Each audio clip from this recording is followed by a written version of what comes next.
sont sourds, mais leur handicap n'est pas un frein à la pratique de la danse. Mieux, ils en ont fait un métier et peut-être que la troupe de danse de l'Institut des jeunes sourds muets du Faso feront partie du palmarès de la prochaine Semaine nationale de la culture. Dans ce journal également, vous aurez la preuve que l'on peut être sourd et bon danseur. Si la danse est un langage, pourquoi s'étonner lorsqu'on parle d'une troupe de danse des sourds-muets? La troupe des jeunes sourds-muets du Faso répond que ce handicap ne l'empêche nullement de s'adonner à la pratique. Pour preuve, la troupe s'est qualifiée pour la prochaine édition de la Semaine nationale de la culture. Sourds et bons danseurs, c'est possible. Regardez, c'est un reportage de Évariste Kambari. À voir ces enfants danser, rien ne nous dit qu'ils sont atteints de surdité. Et pourtant, la particularité de cette troupe de danse réside dans le fait qu'ils sont tous sourds et élèves d'une même école, l'Institut des jeunes sourds du Faso, fondé en 1997. On a une mission d'éduquer les enfants malentendants. Et en dehors de cette mission, je crois qu'on essaie quand même de leur apporter un savoir-faire, un savoir-être, pour leur permettre au moins d'avoir au moins une chance dans la vie. Parmi les 120 élèves que compte cette école à 6 classes, figure la jeune Mounira Iye, élève en classe de CM2, cours moyen, 2e année. Mon père. Oui.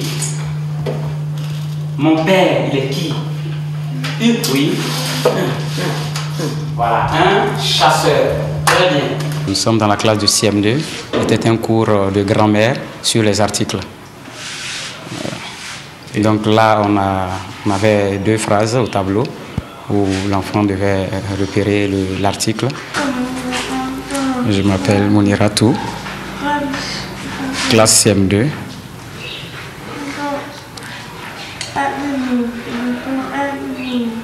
La leçon n'est pas facile, c'est difficile. En plus des cours, Mounira Iye aime et pratique la danse. Cela a été rendu possible grâce à la direction de l'Institut qui a choisi de s'investir dans les activités culturelles.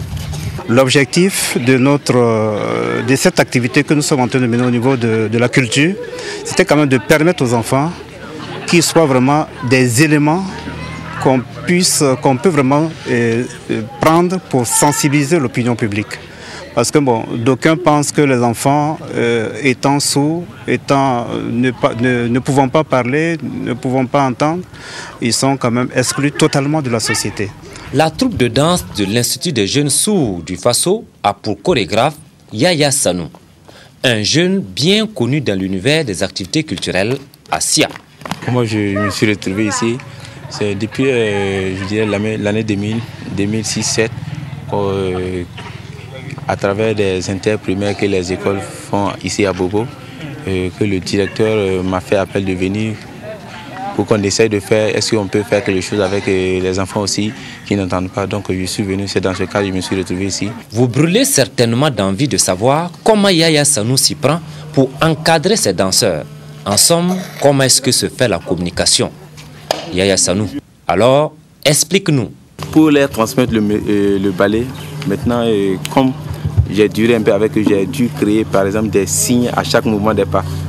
Donc maintenant, comme on se comprend maintenant, à chaque signe, les enfants savent que c'est tel mouvement. Les efforts de Yaya Sanou et de la direction de l'Institut ont fini par payer.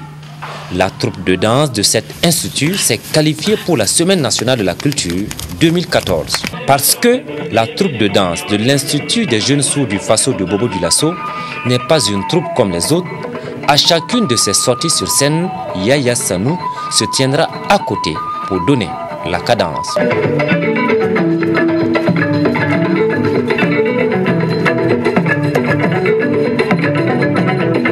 Comme ils n'entendent pas, mais ils sentent la vibration, mais ils n'entendent pas comme les autres enfants. Donc forcément, il faut les guider, sinon c'est pas possible. Mounira Iye, comme tous ses élèves de cette classe de CM2, prépare le certificat d'études primaires. Ils sont la preuve que la surdité n'est pas une fatalité.